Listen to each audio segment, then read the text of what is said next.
no puedo evitar si de repente aparece una tormenta y te cae un rayo encima. Claro. Eso sí es un accidente.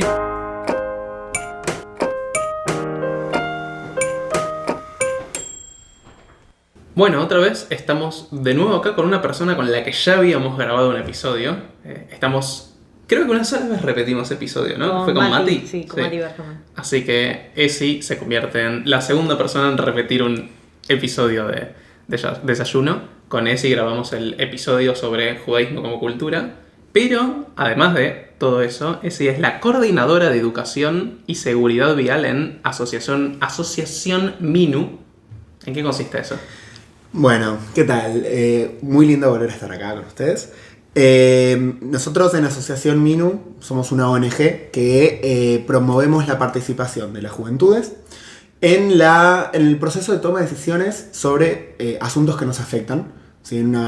Buscamos la participación significativa de las juventudes y esto tiene que ver con, que nuestra voz empiece a ser escuchada para resolver los problemas que están muy presentes en nuestra vida y puntualmente el área que yo coordino tiene que ver con la seguridad vial, ¿sí? Porque la inseguridad vial es la principal causa de muerte de jóvenes en nuestro país y en todo el mundo. Y es por eso que para nosotros es muy importante trabajar esta temática, siendo que, impulsar la participación de los jóvenes en un montón de otros temas, si se nos están muriendo en las calles, es un problema, ¿no? ¿Qué significa entonces trabajar en educación y seguridad vial? Nosotros lo que hacemos, tenemos como dos grandes áreas de trabajo dentro de seguridad vial. Por un lado es la educación vial, que es muy conocido, ¿no? Esta idea de ir a las escuelas, hacer talleres sobre educación vial, pero nosotros lo enfocamos completamente diferente. ¿Por qué? Porque no nos interesa ir solamente a que 20 chicos de una escuela, aprendan que no tienen que manejar si toman alcohol. Es súper importante, pero no nos alcanza. Lo que nosotros queremos es que este grupo de estudiantes pueda convertirse en líderes, ¿sí? O en embajadores de la educación vial o de la movilidad segura en sus propias comunidades, en sus propias escuelas, y que ellos generen cambios, ¿sí? De comportamiento, pero también generen proyectos para cambios de infraestructura y lo que necesitan en sus entornos. Buscamos que los jóvenes tomen las riendas de la solución de estos problemas. Y por otro lado, también lo que trabajamos es en políticas públicas, ¿no? Nosotros, como una ONG de jóvenes, también buscamos participar de los procesos de toma de decisiones. Por ejemplo, tenemos también un proyecto de ley actualmente en el Congreso, o trabajamos junto a municipios para impulsar distintos proyectos de movilidad, con lo cual eso es un poco lo que nosotros hacemos los proyectos que yo estoy coordinando dentro de la ONG. Lo del proyecto de ley es el que contabas antes de la velocidad máxima en las calles. Sí, un poco yendo para atrás, nosotros solemos pensar la seguridad, ¿sí? Históricamente en Argentina y en todo el mundo se la pensó como, el usuario tiene que saber manejar, ¿no? O sea, el problema de que la gente se muere es que algunos no saben manejar. Entonces, claro, la solución, obviamente, ahí es, vas y los educás.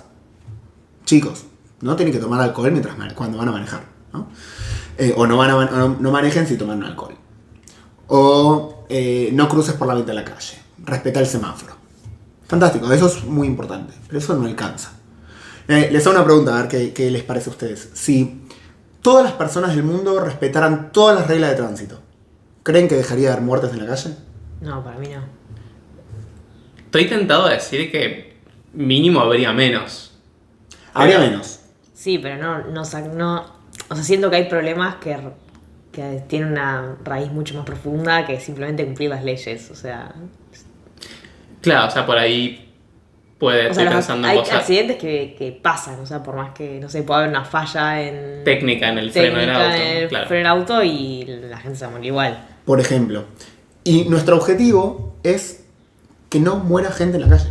No mueran ni tengan heridas graves las personas por siniestros viales. Con lo cual no podemos dejar está bien, la mayoría va a respetar las reglas, ¿no? O sea, hay que ser proactivos y cambiar todo el sistema para evitar las muertes y los siniestros viales. Para evitar las muertes y las heridas por siniestros viales. Lo que no nos interesa evitar son los choques en sí mismos. O sea, se rayó el auto.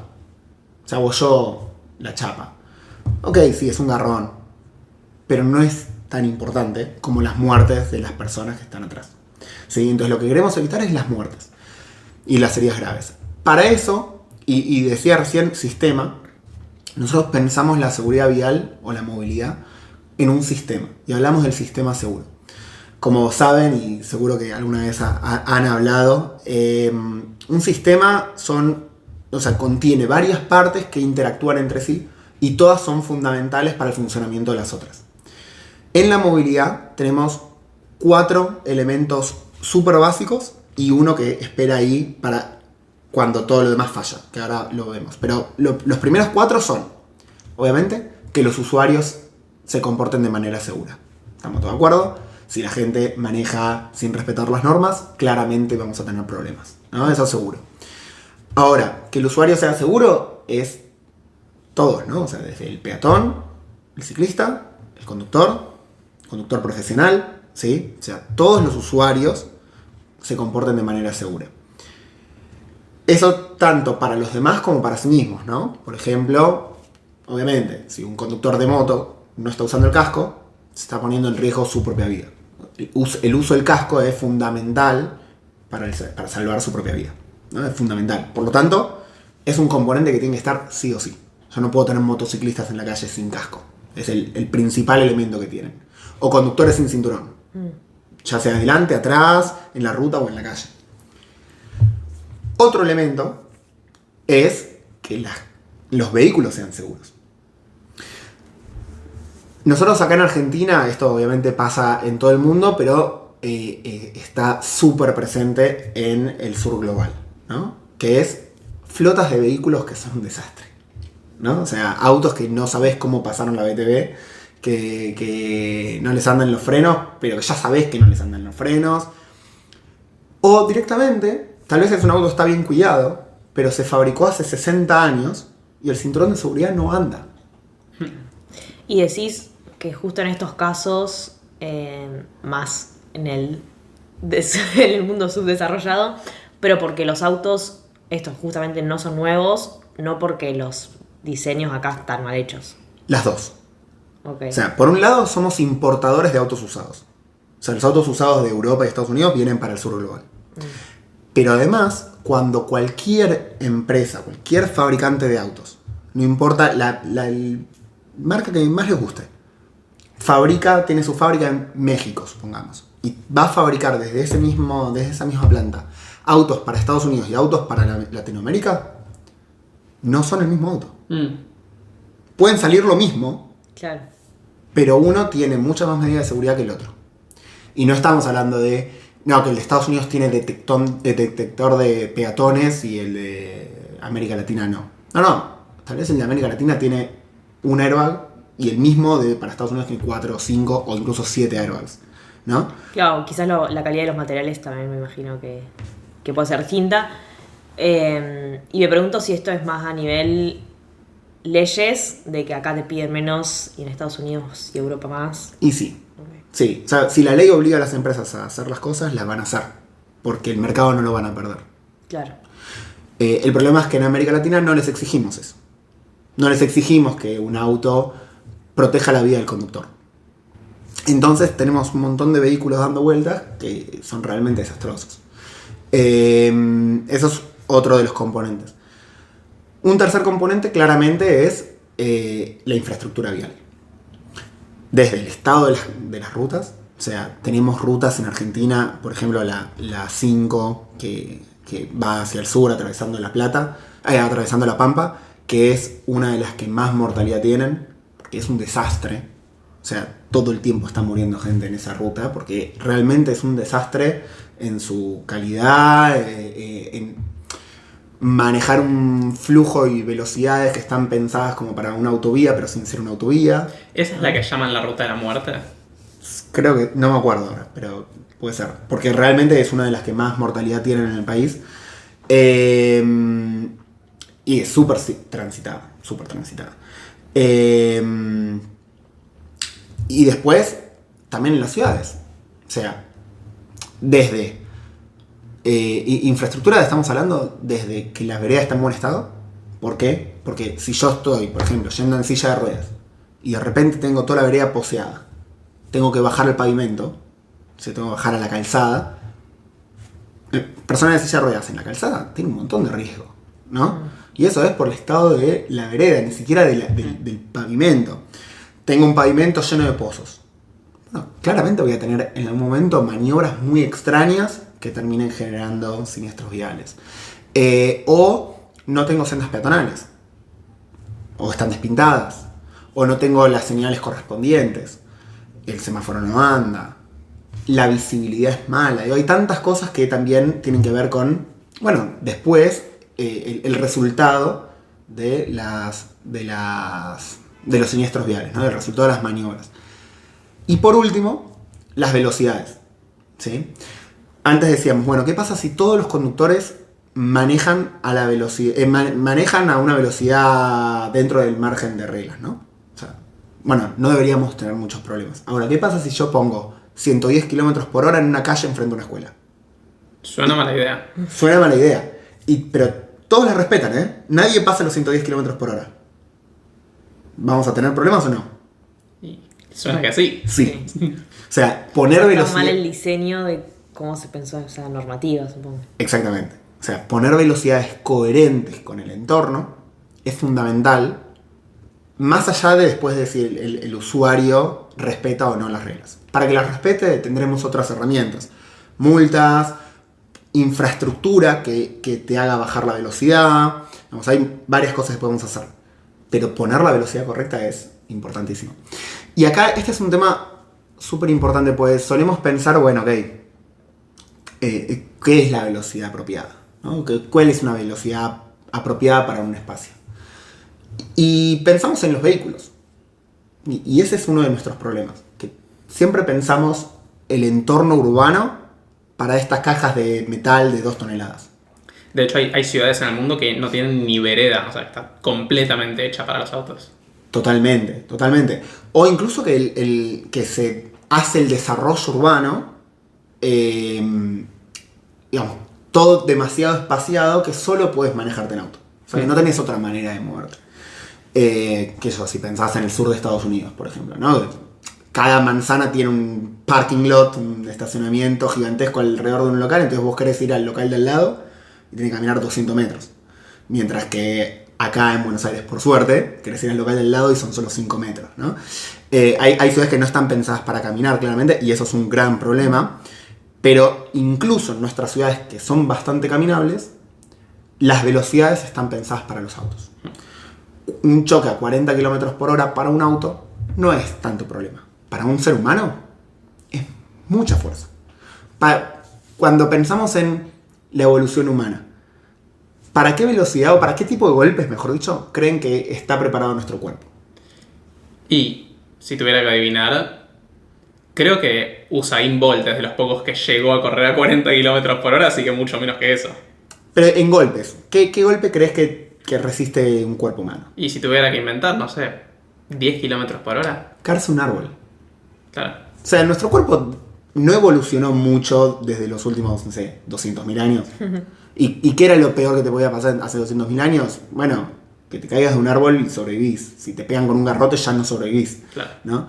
Y hoy estamos expuestos a cajas de metal de 2 toneladas que viajan a 40 km por hora en la puerta de tu casa, 60 en una avenida, ¿no?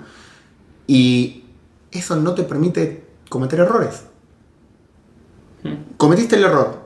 Supongamos que vos cometiste el error. Miraste tu celular mientras estabas cruzando. Y el conductor también. Bueno, ya está.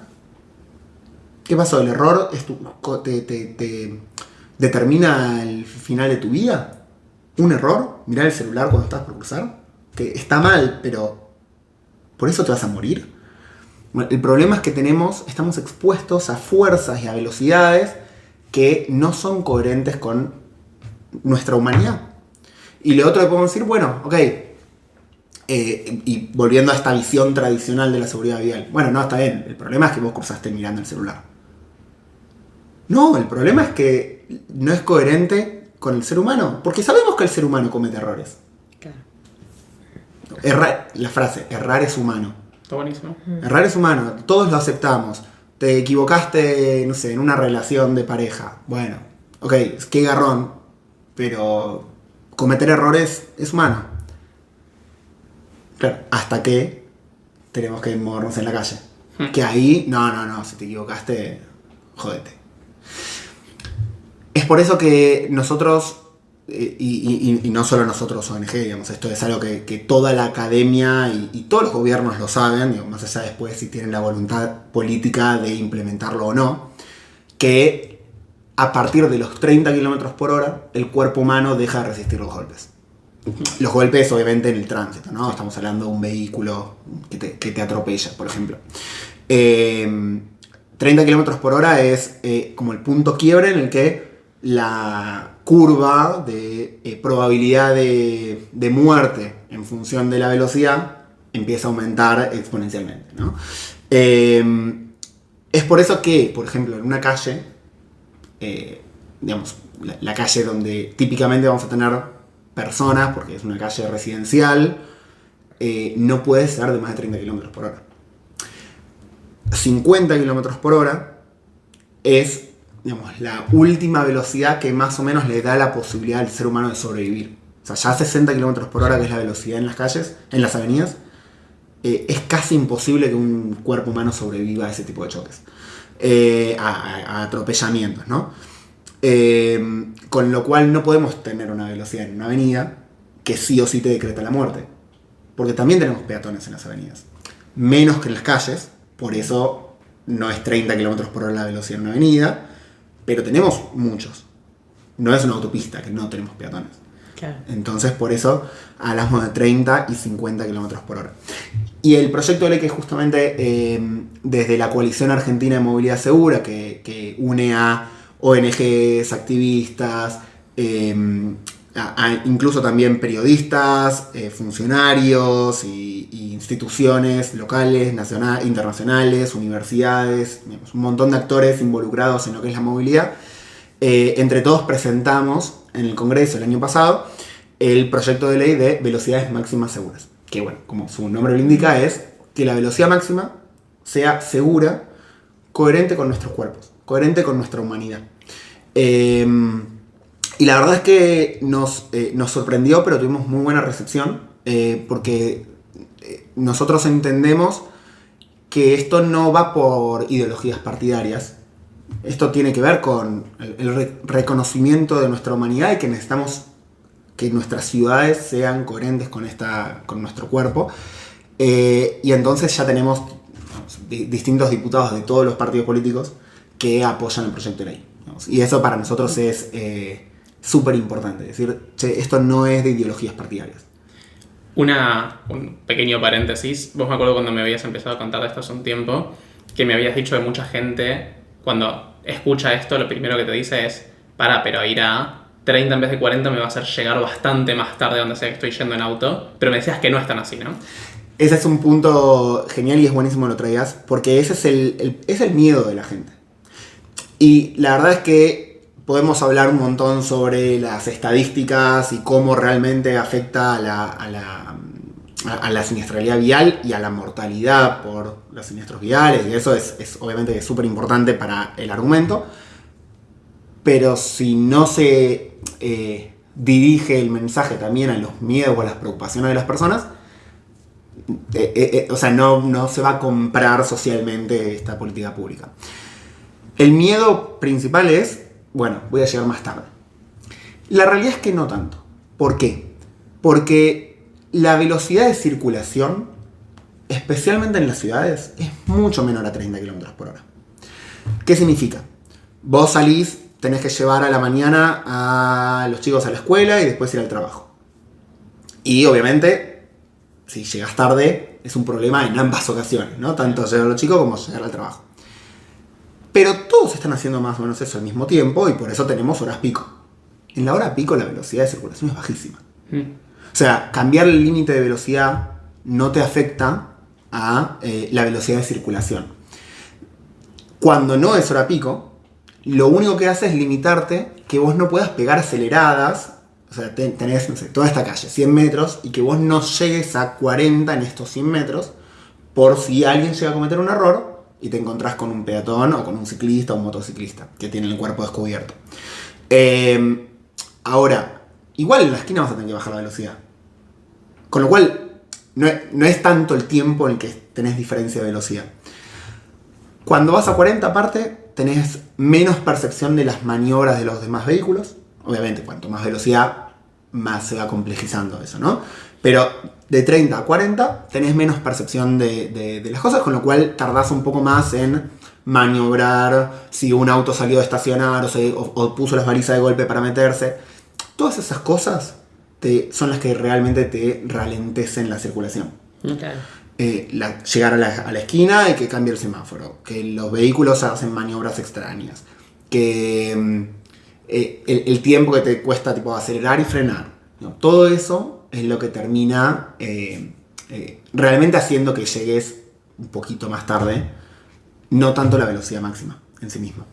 Es por eso que bajar las velocidades no cambia el tiempo de viaje, al sumo un par de segundos, pero no realmente es claro, realmente es más, incluso puede pasar que te lo llegue a bajar, porque a menor velocidad tenés menos siniestros viales.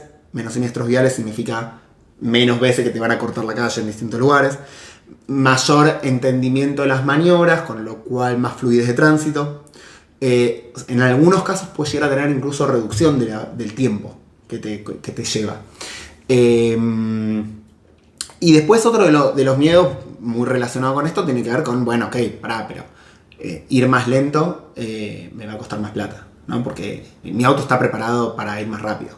Ok, sí, pero tu auto en realidad está diseñado para ir a 80 km por hora. Eso no significa que porque querés ir al punto de eficiencia vas a ir a 80 km por hora en una calle, ¿no? Claro. Y si 110 era la máxima, lo podemos hacer.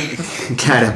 Entonces, en realidad, lo que a las velocidades bajas, ¿sí? Cuando estamos hablando de velocidades urbanas, lo que más nafta te termina consumiendo en realidad es la aceleración. O sea, es el momento de acelerar.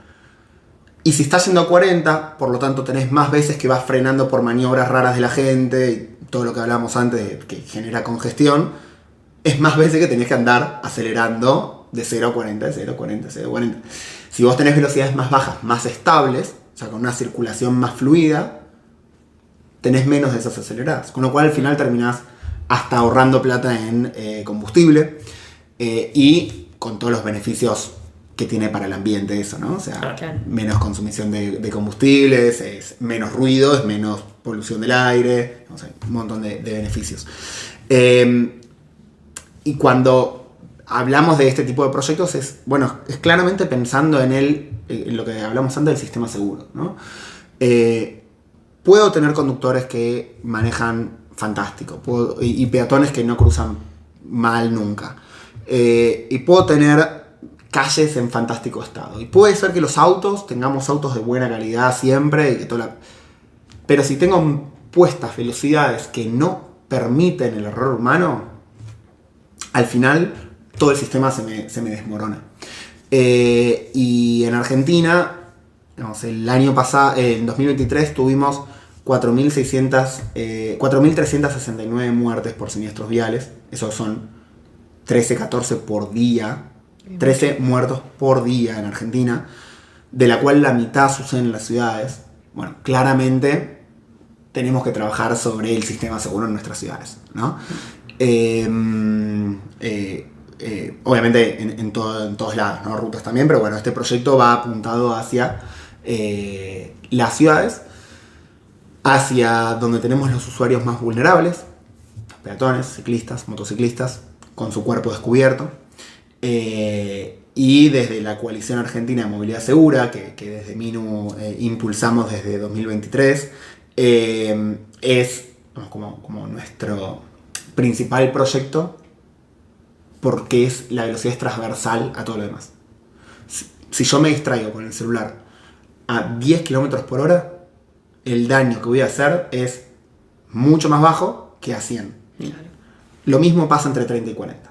¿No? O sea, si yo me distraigo a 30, el daño que voy a hacer es muy bajo. A 40, ya si el daño le llega a un peatón, ya tiene casi un 30% de chance de morir. Por una distracción tonta en algún momento que puede pasar. Claro.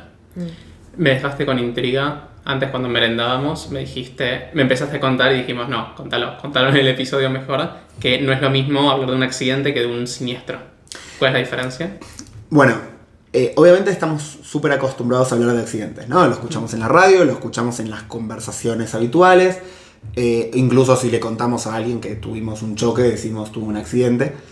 El problema es que la palabra accidente, cuando hablamos de que algo es accidental, implica que no hay factor humano atrás, que es azaroso, si queremos decirlo, ¿no? Y si algo es azaroso, significa que no podemos hacer nada al respecto. Bueno, pasó, se murió, un accidente, no había nada para hacer al respecto. Y eso es falso. Siempre hay cosas para hacer al respecto. O sea, no puedo evitar si de repente aparece una tormenta y te cae un rayo encima. Claro. Eso sí es un accidente. Claro. Pero si vos estabas manejando y te distrajiste con Twitter mientras manejabas, o con WhatsApp, que es súper común, y atropellaste a alguien, bueno, eso no es un accidente. Porque hay un factor humano que es, vos decidiste, a conciencia o no, pero agarrar el celular y sacar los ojos de la calle. Estás manejando y estás prestando atención. Y de repente ves que un peatón cruza por la esquina, querés frenar y de repente te fallan los frenos. Y no podés y terminas atropellando a la persona. ¿Eso es un accidente o un siniestro? Y supongo que para que fallen los frenos tuvo que haber habido otro error humano en algún lado, ¿no? Exactamente. Ya sea de verificación, o sea, de vos ver que tus frenos como responsable de tu propio auto funcionen, o incluso vos tal vez lo sacaste ayer del mecánico. Bueno, puede ser un error humano del mecánico. Claro. O puede ser un error mecánico del que diseñó el auto. ¿Sí? Digamos, hay factores humanos que intervienen siempre. ¿Sí? Hablar de siniestros tiene que ver con cambiar el lenguaje de acuerdo a formas de resolver el problema, ¿no? O sea, cuando problematizamos una situación, ¿sí? Yo digo, ok, que se muera la gente en la calle es un problema, estoy problematizando eso, lo que digo es, bueno, como uno de los pasos para que eso empiece a generar tracción y se resuelva, es hablar con un lenguaje apropiado. Claro. Si mi lenguaje es, no había nada para hacer, listo. No vas a hacer nada. No voy a hacer nada. Si mi lenguaje es, hay un error humano atrás, a conciencia o no, pero hay un error humano atrás, entonces puedo resolverlo. Está bueno eso. Y eso es lo que nos impulsa a pensar en ese sistema. Ok, hubo un error de conducción, tengo que resolver el problema de usuarios seguros. Desde educación o multas. También es una forma de resolver ese problema. Cambiar el comportamiento. Tuvo un error porque, por ejemplo, en Filipinas había una ruta rural que empezó a tener mucho tráfico y dijeron, bueno, listo, vamos a agregar un carril de cada lado. Había un poste de luz, no lo movieron. El poste de luz quedó en el medio del... O sea, ¿se entiende? O sea, tenía el poste de luz, carril, mano contra mano. O sea, el poste de luz estaba como... Claro, sí, Al lado de la calle. claro, o sea, pegado al... donde apenas termina el último carril. Sí, y lo que hice es agregar un carril del otro lado. Y no sacaron el poste de No luz. sacamos O sea, el había poste. carril, poste, carril. Claro. Obviamente, los primeros días se murió un montón de gente. Pero porque es obvio. O sea, es obvio, ¿no? Claramente, si cualquier pequeño desliz del pavimento y ya tenés un poste de madera Claro. enorme, ¿no? Entonces, claramente, ese es un error de diseño. Bueno, tuvo una situación así, claramente tengo que trabajar en eso. Pensar en siniestros viales me permite decir, ok, hay un problema, lo voy a solucionar. Y lo voy a solucionar antes de que se muera la gente, ¿no? Y eso es la parte proactiva. No voy a decir, bueno, en esta esquina se murieron 10 personas este año, entonces tengo que resolver ese problema. Bueno, no, Hacelo en el antes. momento en que me di cuenta que en mi sistema hay un problema, tengo que ir y resolverlo. Está bueno. Si todo eso falla, Si todo eso falla, si ese sistema no logró contener esa situación, ese siniestro vial, necesito sí o sí tener un servicio de emergencia de calidad.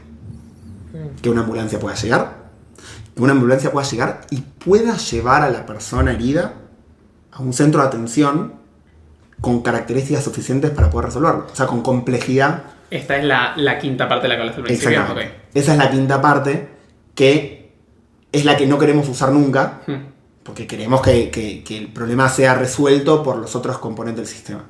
Pero si fallan, necesito tener un servicio de emergencia de calidad, ¿no? Que eso, bueno, depende mucho de dónde estamos de nuestro país, lo tenemos o no.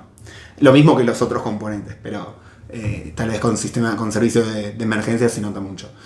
Pero bueno, esa es nuestra forma también de pensar la seguridad vial. Cuando hacemos educación, que tal vez está relacionado con los usuarios seguros, hablamos de todos los otros componentes. Porque nuestra idea es que los jóvenes salgan de la escuela y digan, che, esta calle no está diseñada para el flujo de peatones que somos.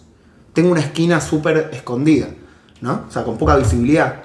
Bueno, que ellos también puedan decir, bueno, como proyecto nuestro, vamos y le pedimos a las autoridades, exponiéndoles nuestros argumentos, para que nos mejoren el entorno vial. O sea, esa es nuestra idea en todo lo que hacemos. Es pensar en todo el sistema y cómo hacemos para proactivamente reducir las muertes, evitar completamente llegar a 0 muertes y heridos graves por siniestros viales. Está muy bueno. Y cosas como, por ejemplo, o sea, en todas las cosas que contaste, tengo ganas de preguntarte cómo haces para cambiar eso en la sociedad, que bueno, un poco lo dijiste. Pero, por ejemplo, ponele, no sé, hay una que de lo que es comportamiento de la gente que a mí siempre me llamó la atención, o sea, yo como peatón, algo que veo de los conductores, es cuando estoy por cruzar una calle que no tiene semáforo, la ley dice que el conductor tiene que parar para dejar pasar al peatón, que no solo que casi no pasa eso, sino que yo muy de grande me enteré que era así. Yo pensé que el auto tenía prioridad. Entonces, por ejemplo, un detalle como ese, que la gente respete eso, ¿cuál es la forma de cambiar eso? A ver, en otros países te ponen multa por saltarte una señal de pare, por ejemplo. Eso acá no sucede. No me acuerdo si está en la ley o no, pero no sucede. Sí. Eso obviamente es una manera. Hay un capítulo de Modern Family que habla de eso, por ejemplo. Otra cuestión, obviamente, es campañas de comunicación. O sea, hay campañas de comunicación buenas y hay campañas de comunicación malas. Las buenas realmente generan cambio de comportamiento. ¿Sí? Cómo hacer una buena campaña de comunicación podría ser un capítulo entero de Desayunando, pero... Por si quieres convertirte en la primera persona en tener 3.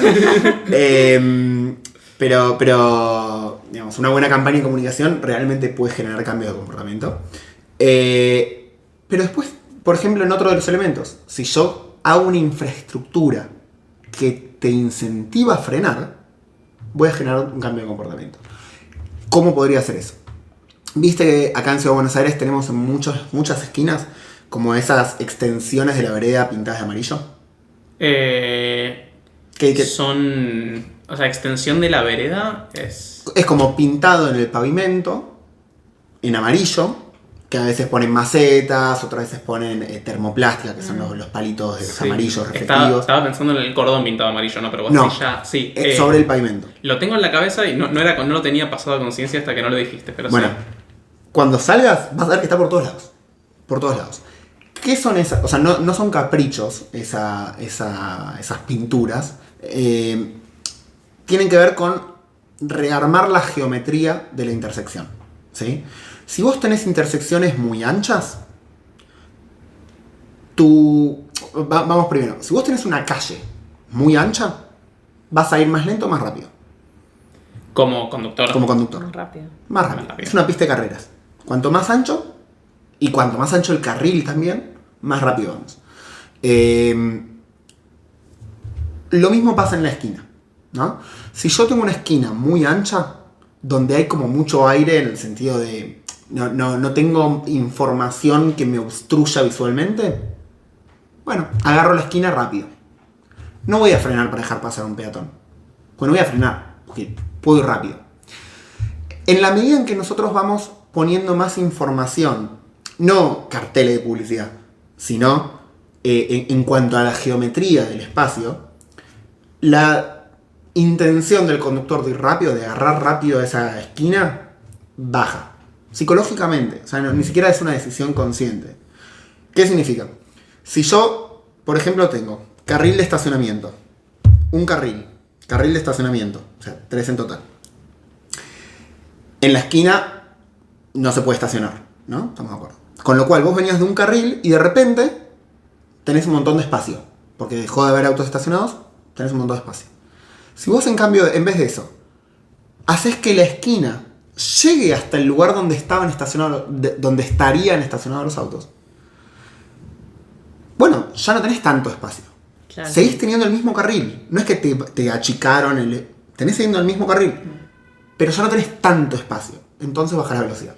Agarrás, querés girar, por ejemplo, en la intersección y lo haces más lento. Además, el peatón ya no tiene que esperar en la vereda tapado por autos estacionados. Está esperando, sigue siendo en un lugar protegido para peatones, pero mucho más cerca. Entonces lo puedes ver más fácil. Y además, el peatón ya no tiene que cruzar, no sé, 10 metros. Ahora son solo 3. O sea, está mucho menos expuesto en el tiempo que está cruzando. Todas esas cosas, y fíjate que no te hablé ni de multa, no te hablé ni de educación, o sea, es solamente desde cambiar el cómo se ve la calle, ¿sí? Y poner, obviamente, infraestructura para hacer eso protegido. Si yo te pongo el coso pintado amarillo, pero te dejo que los autos lo pasen por arriba, bueno, no me sirve para nada.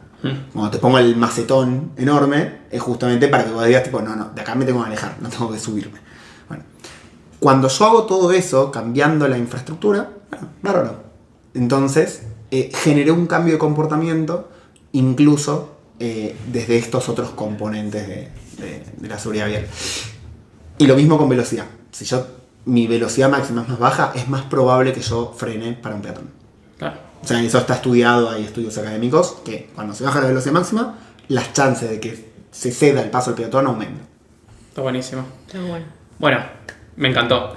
Siento que aprendí un montón de cosas en un solo episodio de cómo diseñar un proyecto tan complejo como este. Me encantó. Sí, a mí también me gustó mucho. Ahora cuando vaya a mi casa voy a estar como atentada a ver esta vereda, esta calle.